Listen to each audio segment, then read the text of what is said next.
Ky projekt ka për synim që të forcoj kapacitetin e kërkimit dhe inovacionit në rajon si dhe të rrisë përfshirjen e vendeve tona në hapësirën evropiane të kërkimeve. Përmes aktiviteteve të ndryshme, ky projekt ka për qëllim që të mbështetë zhvillimin e politikave të bazuara në evidencë në fusha shumë të rëndësishme, përfshirë edhe tranzicionin e gjelbërt, që është edhe fokusi i diskutimit që do ta kemi sot. Studimi që po prezantojmë përbën një piknisje të rëndësishme, për arsye se të dhënat për ekonominë qarkore në Kosovë nuk janë lehtësisht të qasshme, edhe kemi pak informacione në këtë kontekst, dhe studimi evidenton jo vetëm sfidat, po edhe mundësitë për inovacion, bashkëpunim që këto kompani kanë në këtë kontekst. Gjithashtu është e rëndësishme të theksohet se raporti bazohet në një metodologji mirë të konsoliduar, sepse i përcjell metodologjinë e Euroflash barometrit që Komisioni Evropian si praktik i zbaton për të testuar rritjet në politikat ndryshme të cilat i promovon apo i ndërmerr. Për faktin se Kosova ende nuk është zyrtarisht vend kandidat për BE, ajo nuk është obliguar me i hartu këto raporte, edhe mu mbledh të dhëna, edhe nuk është vetëm te ekonomia qarkore, por të njëmëri fushash të politikave të ndryshme të BE-s, në të cilat fatkeqësisht na hendikepon në kontekst të mundësisë të dhënave. Pra, ne po provojmë që të mbyllim këtë hendek, e po shpresojmë gjithashtu që kjo do të bëhet një praktike, do të përfshihet në rundet e radhës që të përcillet për tek këtij studimi bazë. Gjithashtu janë nxjerrë disa raste studimore, të cilët kolegë do t'i prezantojnë në vijim. Lejoni ti falenderoj ekipin që kanë punu, veçanërisht Bujarin, Lirdonin, kolegë tonë në këtë raport, si dhe diskutimin që do ta kemi në vijim me kolegë miq prej jashtë institutit. Kjo është pjesë e një projektit që universiteti instituti është pjesë e tij, dhe njëra prej elementeve të projektit ka qenë një studim i bazë apo themelor bazë, që është e qymë gjuhën shqipe është pak problem me përkthy, për ekonominë qarkore edhe si shihet prej kanë mbështrimeve të ndryshme, duke marrë parasysh edhe elementet sikur që janë studimi desk research apo studimi në zyrë, edhe ky probleme me shqiptarizu, edhe me pasë si është gjendja edhe në Evropë, edhe në Ballkanin Perëndimor, po edhe në Kosovë, sa i përket aspektit regulativ dhe ligjor, edhe që me pa edhe këtë aspektin administrativ si qëndrojmë ne si Kosovë karshi Bashkimit Evropian dhe Ballkanit Perëndimor, edhe mandej njëjtën kohë me pa edhe si është gatishmëria, edhe si është gjendja dhe gatishmëria e bizneseve, në veçanti bizneseve, sa i përket ekonomisë qarkore. Kështu që fillimisht është bërë një desk research, edhe ku janë shërtu politika, strategji institucionale, nacionale edhe rajonale. Mandej është bërë një anketë, cila është bërë me biznese të gjitha spektrin, prej mikro deri në bizneset mëdha, ku përfshihen edhe gati se gjithë sektorët e ekonomisë, edhe deri me datën kur kemi filluar me bëu analizën, janë mbledh 96 të dhëna, set të dhënash. Po ndërkohë kanë ardhur disa tjera që janë mbi 100, po për punë të prezantimit janë analizuar 96 responses, përgjigje të anketuesve, edhe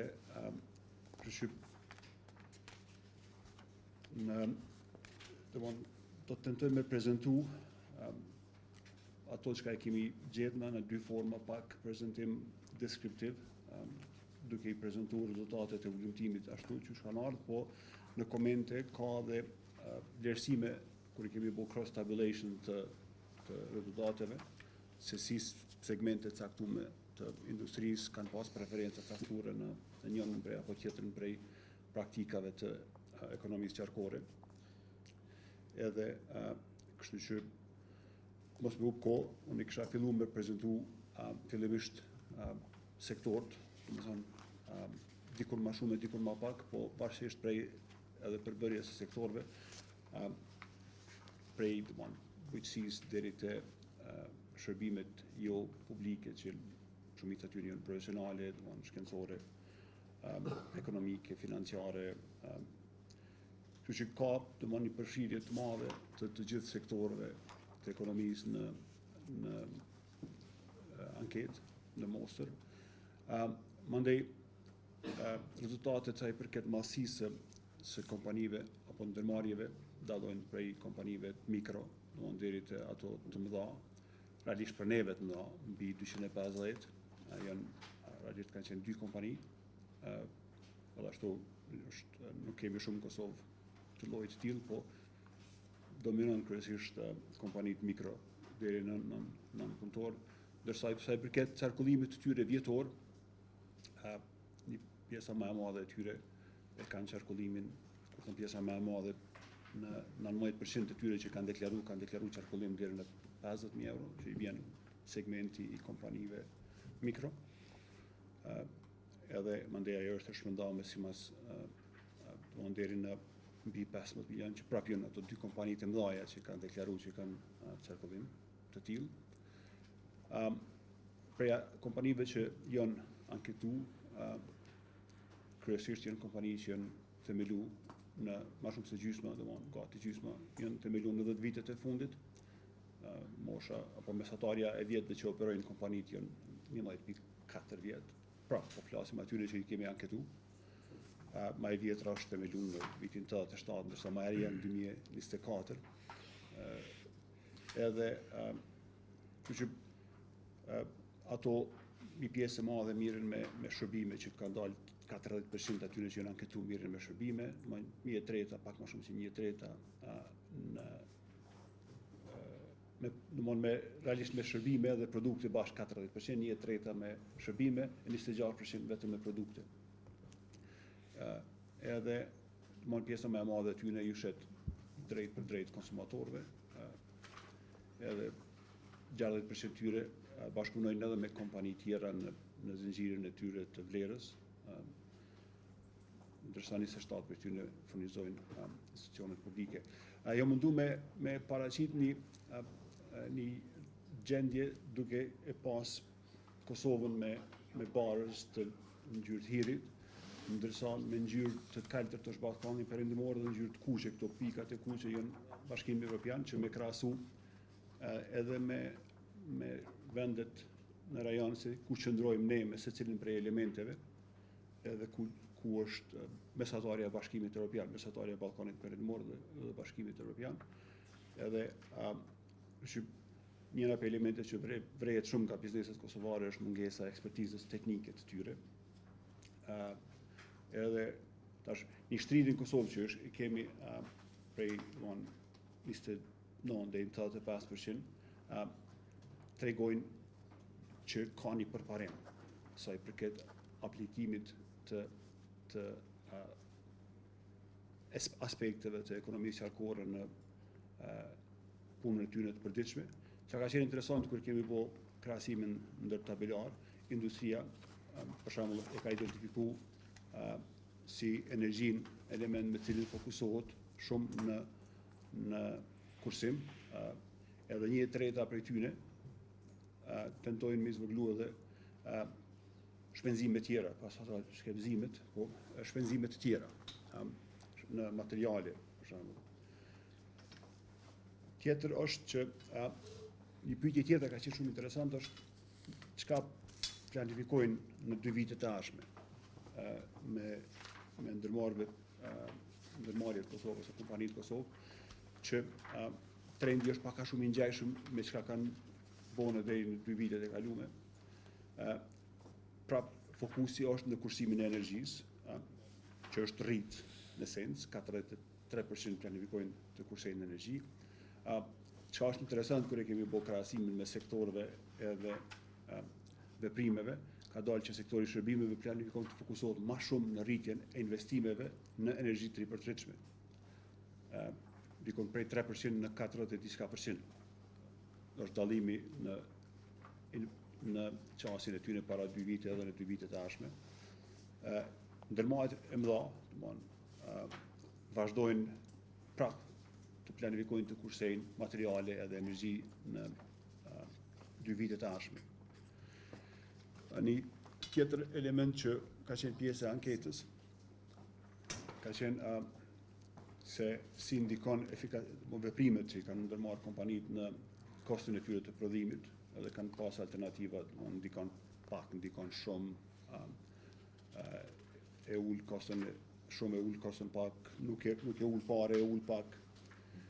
Nuk kanë edhe del që, më falje pas lyzas për shumë, që ulja e kostos është motivimi kryesor i tyre për aplikimin e veprimeve ndaj efikasitetit në materiale. Pra përmirësimi i efikasitetit kryesisht është në materiale, në burime të rinovueshme të energjisë, edhe në kursim të energjisë. Edhe njëra prej elementeve që ka dalë që 30%, 35% të uljes së shpenzimeve në Kosovë tregon që Kosovë megjithatë është një përparim sa i përket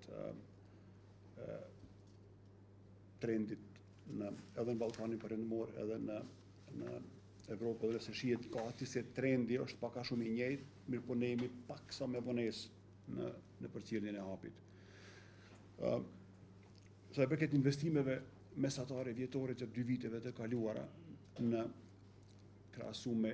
totalin e investimeve që i kanë bërë, totalin e brutoproduktit vendor, qarkullimit vjetor, qarkullimit vjetor, del që dallimi më i madh është në investimet një deri me pak se 1%, edhe një më i den 30% krahasim me Ballkanin Perëndimor edhe Bashkimin Evropian.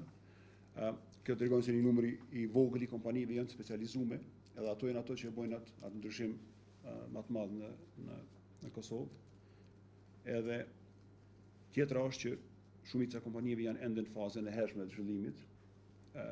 të ose produkteve ose shërbimeve të gjelbërta me cilat operojnë. Ndërsa ne nuk ka qenë në Euroflash, Eurobarometer edhe investimet që pritet në 2 vitet e ardhshme, por ne kemi vendosur si pyetje me pa se cilat kishin me qenë ato, edhe realisht nuk ndryshojnë shumica e tyre. Asa e përqindja deri në mbi 30%, asa të cilët nuk planifikojnë me investu, nuk ndryshon as çysh ka qenë të kaluamën, as çysh pritet me qenë në të ardhmen.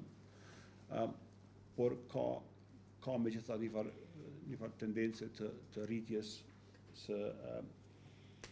investimeve prej 1 deri në 5%. Ata që planifikojnë të investojnë 1 deri në 5% qarkullimit tyre vjetor,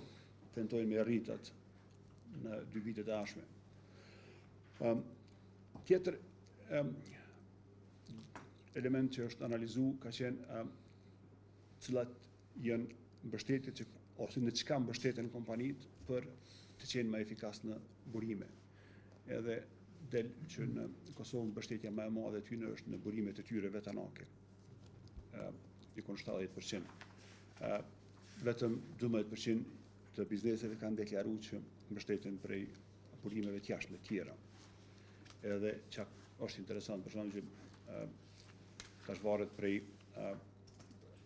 industrive të ndryshme, por bujqësia, ndërtimi, transportit, domethënë edhe shërbimet publike, edhe tregtia dhe akomodimi, 100% të mbështetjeve kanë prej burimeve të veta. Nuk mbështeten në mekanizma të tjerë për të qenë më efikas në burime. Interesant është që bujqësia 100% sipas deklarimit tyre 100% të mbështetjeve kanë në financa publike, respektivisht grante apo subvencione publike.